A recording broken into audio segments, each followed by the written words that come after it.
So what's up guys, it's me, VPN Zyper. So sa mga gusto mag-availist, ito po yung step by step. So punta sa Play Store and search natin yung Zyper VPN and install natin. Syempre sa mga walang pang data is makikonnect na lang po muna kayo, kasi itong Zyper VPN ang gagamitin natin para magkaroon ng unlimited internet access. So bago yan guys, pagka-open nyo po mag-update yan, and sa login naman, login details is bibigyan ko kayo ng trial muna, trial account para masubukan nyo for 2 hours po yun.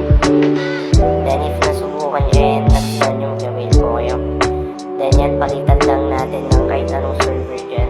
So pag India din po sa Slifa, so allow lang natin.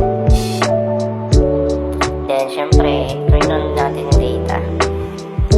So, wait lang natin kasi change tayo ng data yung Wi-Fi to data. So, ayan, connected na siya. So, let's see kung bilis nga ba. So, ayan, tingnan natin sa dito guys. So, ayan, bilis.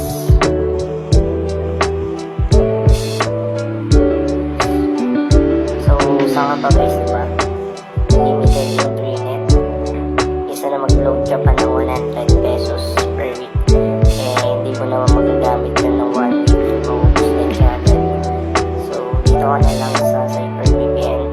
Yung 100 mo, 30 days unlimited internet. So, yun na guys. Subukan din natin si YouTube.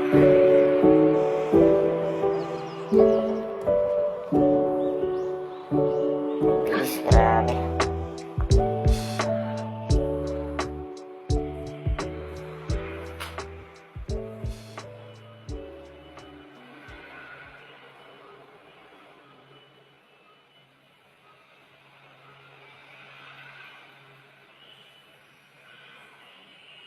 So, tataasan natin yung quality ng video. So, sa 1080.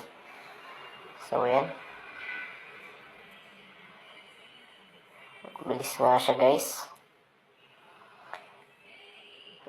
So sa mga gusto mag-avail is PM nyo lang ako sa Facebook page ko, Zyper VPN.